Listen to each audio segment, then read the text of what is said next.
partager ces 3 interviews, nous avons invité Amélie Dublineau, jeune professeure d'histoire-géographie, titulaire du CAPES à 21 ans et qui actuellement enseigne dans un lycée en seconde, première terminale, dans un lycée du Val d'Oise. Nous avons souhaité avoir son regard de jeune, de femme, d'enseignante sur ce que le livre, l'histoire et la géographie apportent aux jeunes et moins jeunes. Tout d'abord, Amélie, quel regard portez-vous sur ces 3 témoignages? Bonjour Maryse, bonjour Grégoire, merci de me donner la parole et de me laisser intervenir. Lorsque je regarde ces 3 témoignages précédents, il est évident pour moi de constater que c'est une très bonne démarche de laisser la parole à ces auteurs, à ces écrivaines qui malheureusement, au vu du contexte actuel, ne peuvent pas venir nous présenter leur œuvre. C'est toujours bénéfique de pouvoir s'intéresser au livre, tout simplement puisque le livre est la base du savoir. Et laisser aujourd'hui la parole à ces personnes qui sont les plus touchées malheureusement par le Covid et par toutes les mesures qui s'en suivent, c'est une très bonne démarche. Amélie, en quoi l'histoire et la géographie sont-elles des matières essentielles? En quoi est-ce que ces matières peuvent notamment intéresser les jeunes et en quoi, entre guillemets, connaître le passé est aujourd'hui important alors qu'on est plutôt à imaginer, à envisager l'avenir? Alors déjà, dans un premier temps, il faut absolument distinguer l'histoire de la géographie. L'histoire, c'est l'étude du passé, c'est la compréhension du passé, c'est la connaissance du passé qui nous permet ensuite, à nous, générations futures, de pouvoir construire un monde en s'inspirant, en ne répétant pas ou alors en effaçant les erreurs qui ont pu être commises dans le passé sans pour autant les renier. À l'inverse, la géographie, c'est l'étude de la Terre, c'est l'étude des espaces, c'est l'étude des territoires et c'est surtout l'étude de toutes les dynamiques, de tous les processus à travers le regard d'une société. Ça permet de comprendre, de façonner, de regarder et surtout de savoir comment fonctionne finalement une société, comment fonctionnent les traces qu'on laisse génération après génération sur les territoires et sur les espaces. Et finalement, ça nous permet de nous poser la question sur quelle chose doit-on garder, quelle chose peut-on améliorer, quelle chose doit-on critiquer, doit-on repenser. Et finalement, l'étude de l'histoire, de la géographie, de ces 2 matières, l'une à travers l'autre, permettent à ces nouvelles générations, à nos jeunes, de créer, de façonner leur esprit critique et d'avoir ainsi un regard beaucoup plus ouvert, beaucoup plus objectif sur toute la société qui les entoure. C'est à travers la connaissance de l'histoire, des grands passages de notre histoire, de ces grands piliers, de nos erreurs, de nos réussites, mais aussi à travers l'apprentissage, la connaissance des sociétés qui nous entourent, que le monde finalement peut prétendre à être un monde mieux construit, plus clair, mieux compréhensible. Et les jeunes aujourd'hui doivent apprendre par la pratique de leur esprit, par la connaissance, par l'ouverture de l'esprit, à connaître et à comprendre ces processus. Amélie, que pensez-vous de la passion d'Hervé Collet pour faire vivre l'histoire de notre commune? En quoi cette connaissance du passé peut-elle être intéressante pour une commune? C'est très intéressant de la part d'Hervé Collet d'avoir pris l'initiative d'écrire des livres, de transmettre la mémoire, de transmettre le savoir, notamment concernant notre ville de Beaune, puisqu'il est essentiel dans le travail d'historien de pouvoir transmettre les témoignages lorsqu'on a été présent ou lorsqu'on a connu une évolution ou des mutations.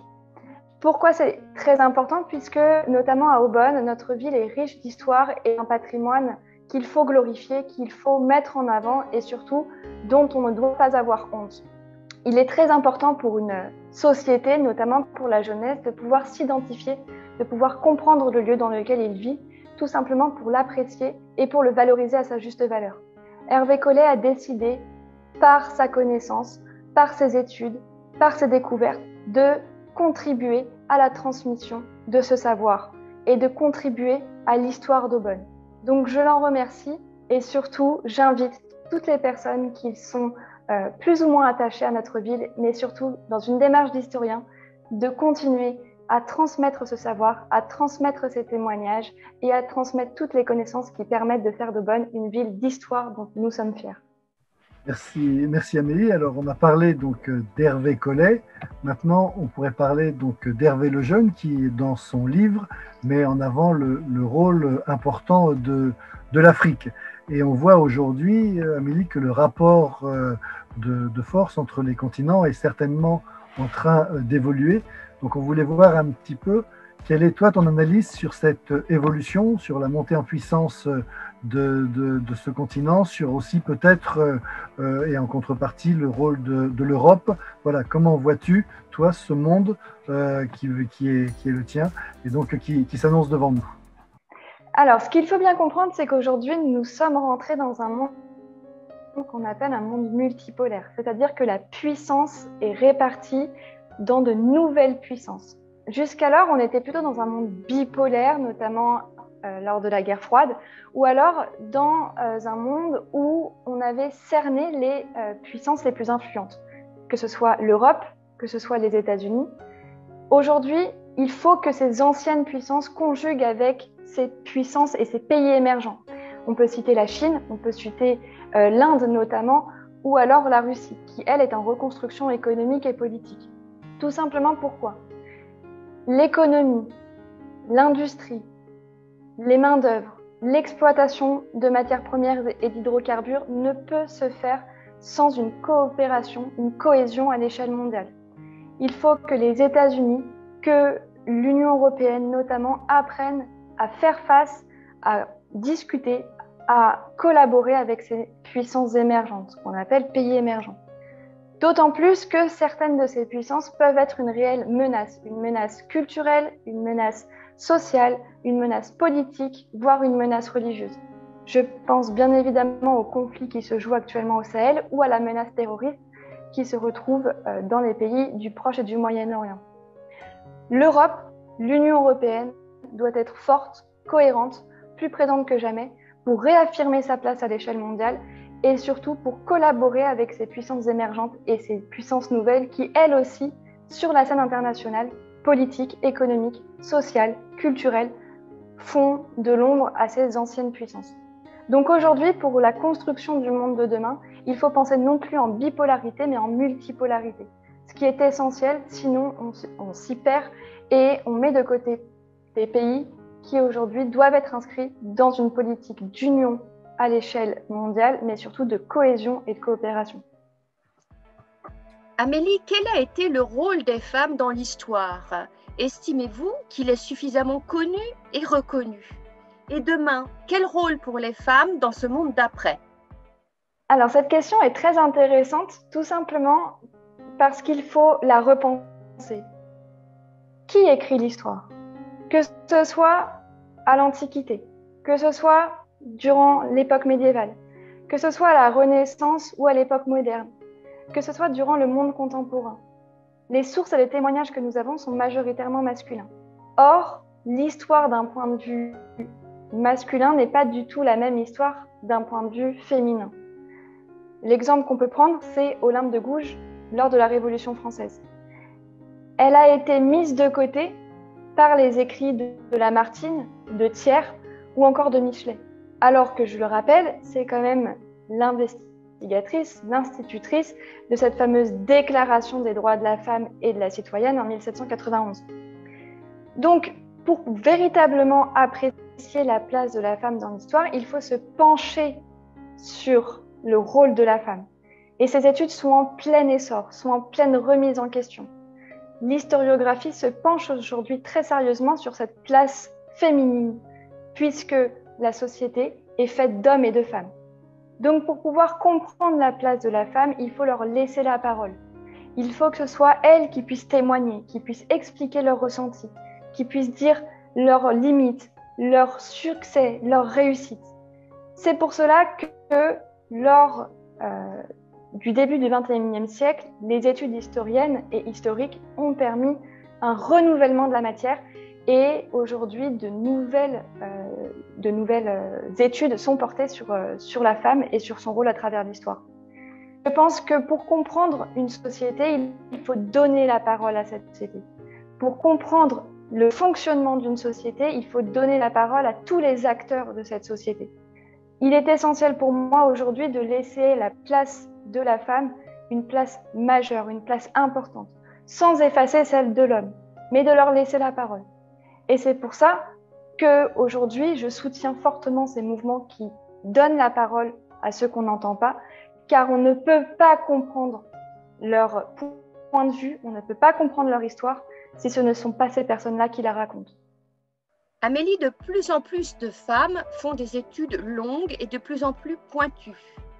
Pensez-vous qu'elles puissent faire évoluer la qualité de vie des femmes qui sont souvent condamnées à mener 3 jobs de front, professionnel, familial et social? Le livre de Céline Alix nous laisse entrevoir cet espoir. Donc, le livre de Céline Alix a été pour moi une vraie révélation, tout simplement parce qu'il montre enfin le point de vue d'une femme qui se sent libre, qui se sent prête à écrire son témoignage. Ça permet aussi de montrer à quel point aujourd'hui les femmes sont dans un contexte ambivalent, un statut qui parfois est peu clair. Je retiendrai une phrase, ou en tout cas un passage de son livre, où elle estime que ce ne sont pas les femmes qui ne peuvent plus travailler parce qu'elles ont des enfants, mais en fait elles ne peuvent pas travailler parce que le monde du travail n'est pas adapté au fait qu'elles puissent avoir des enfants. Et j'ai trouvé qu'ici on avait finalement toute l'ambiguïté du statut de la femme. La femme est conditionnée comme avoir des enfants ou alors comme étant une femme carriériste.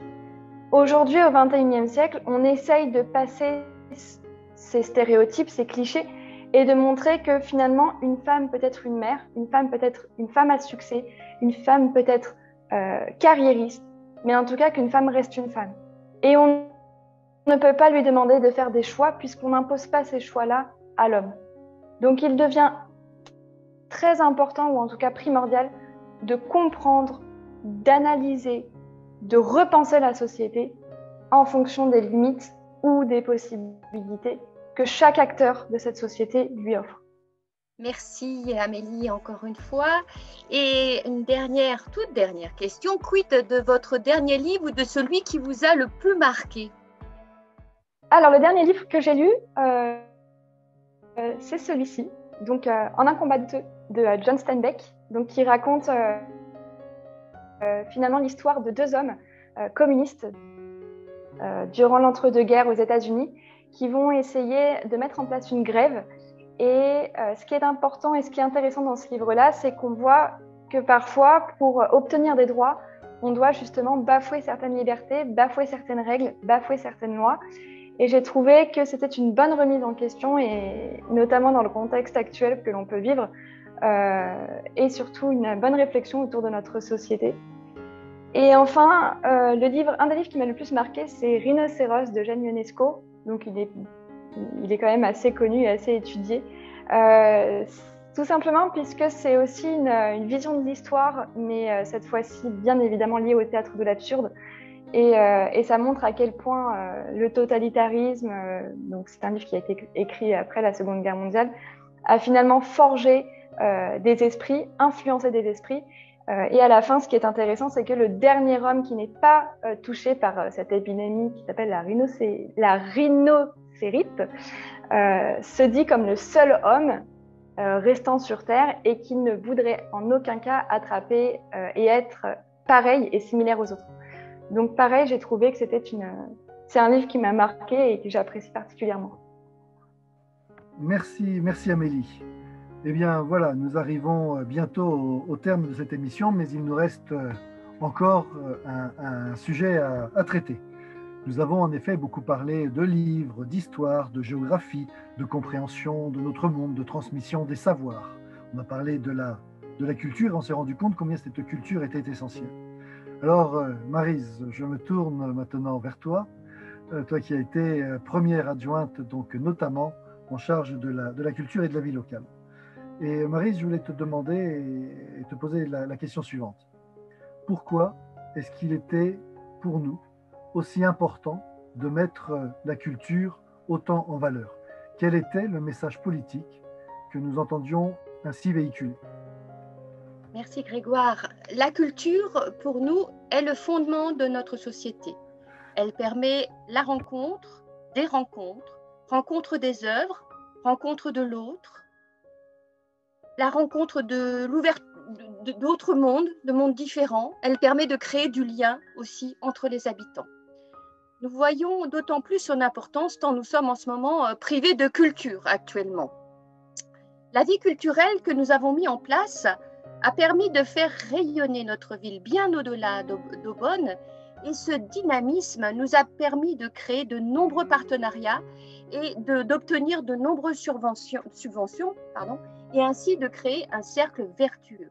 Pour le Salon du Livre, par exemple, la SOFIA, la Société française des intérêts des auteurs de l'écrit, nous a permis d'adhérer à cette association et nous offre une subvention non négligeable qui nous permet nous a permis d'améliorer la qualité de ce salon.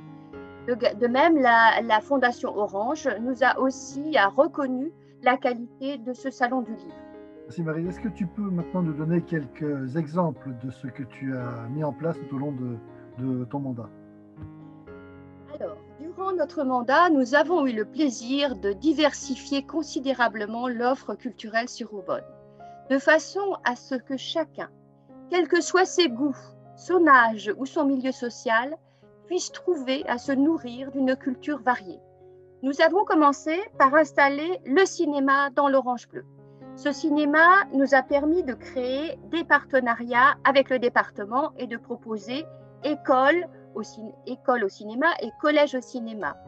Ensuite, ceci afin de se sensibiliser les jeunes à la lecture de l'image. Et ensuite, ce cinéma nous a permis de proposer des ciné-ballets et des ciné-opéras. Nous avons de même, en tant que nouveauté, nous avons commencé à programmer des opéras, justement. Nous avons œuvré pour soutenir la création, notamment en inscrivant notre programmation dans plusieurs réseaux ou festivals, ce qui nous a permis de partager les risques artistiques, avec notamment le festival Imago, le groupe Geste, le festival Image par Image, Cirque Évolution, Escale Danse, et bien sûr le festival théâtral du Val d'Oise, à qui nous avons proposé d'ailleurs d'être hébergés sur Aubonne. Alors justement, à travers tous ces exemples que tu viens de citer, on se rend bien compte qu'il y a eu une volonté claire de démocratiser l'accès à la culture, de la rendre donc accessible. Alors, par rapport à cela, justement, je voulais te demander quel a été véritablement l'axe fort de cette politique. L'axe fort des dernières années de notre mandat a été de développer systématiquement des actions de sensibilisation en direction de l'enfance et de la jeunesse. Pour tous les spectacles jeunesse, des parcours artistiques et culturels pluridisciplinaires étaient proposés, non seulement aux écoles en lien avec l'inspection académique, mais aussi avec les collèges et le lycée, mais aussi en direction de toutes les structures de la ville. La maison de la petite enfance, le centre de loisirs, l'espace jeunesse et famille, les structures socio-médicales et bien sûr d'autres associations.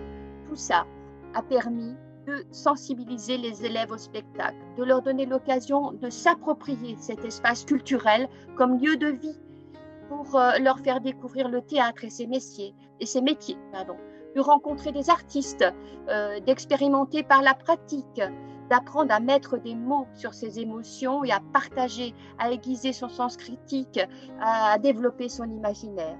En somme, comme tu le disais, nous avons essayé de démocratiser la culture, de donner une culture commune à tous nos jeunes Aubonnais. Je signalerai aussi au niveau intercommunal l'ouverture de la médiathèque le premier dimanche de chaque mois à Aubonne, une expérimentation qui a été reconduite grâce à toi, Grégoire, qui était président de la commission culture au niveau de l'agglomération. J'ai oublié aussi quelque chose d'important, c'est les commémorations et les célébrations pour le centenaire de la Grande Guerre. Voilà. Ben, voilà autant d'axes qui sont comme un vrai feu d'artifice de toute une multitude d'actions. Et j'imagine aussi, Maryse, qu'il y avait encore des projets à conduire. Est-ce que tu peux nous en dire quelques mots? Oui, il y avait des projets, on avait encore de nombreux projets à réaliser, et notamment celui des expositions Jeux, Fêtes et Maths qui impliquait à la fois le lycée, mais le collège et plus récemment les écoles. Ces manifestations étaient l'occasion de tout un travail des professeurs de mathématiques avec leurs élèves et qui donnait lieu ensuite à une exposition à l'hôtel de Mézières et à l'Orangerie. Malheureusement, la municipalité actuelle ne semble pas avoir estimer l'importance de ces manifestations et c'est vraiment très regrettable. Il faut quand même souligner que si le laboratoire de mathématiques a été installé au lycée, a été choisi pour être installé au lycée d'Aubonne, c'est parce que la ville avait déjà pris cet engagement vis-à-vis de l'enseignement des mathématiques. Donc c'est extrêmement regrettable pour nos élèves au Bonnet et pour les professeurs que ces manifestations soient interrompues maintenant. Il y avait aussi également, on peut parler aussi par ailleurs de grands spectacles avec la société Leonardo qui nous a proposé des spectacles en plein air. Merci Maryse. Peut-être aussi un petit mot, Maryse, sur ton analyse de la situation actuelle où on le sait, les lieux culturels sont fermés et où la vie culturelle de notre pays est mise entre parenthèses. Qu'en penses-tu? Pour moi, c'est une véritable catastrophe. Hein. C'est un vrai gâchis. Il faut libérer ce secteur culturel, il faut libérer la création. Hein. Le secteur culturel est tout simplement en péril.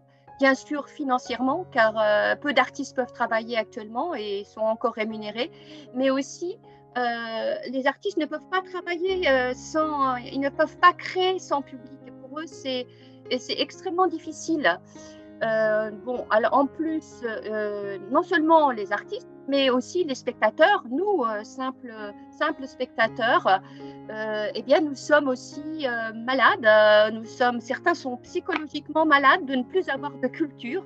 Ils ont besoin de ces rencontres, ils ont besoin de faire travailler leur imaginaire, ce qui est impossible actuellement et ce qui est d'autant plus regrettable que dans de nombreux pays, comme en Espagne par exemple, eh bien, la programmation continue malgré tout, malgré le Covid, parce que nous avions déjà pris des mesures extrêmement rigoureuses pour pouvoir accueillir des spectateurs et des spectacles, mais malheureusement, eh bien, le gouvernement n'a pas souhaité poursuivre les manifestations culturelles.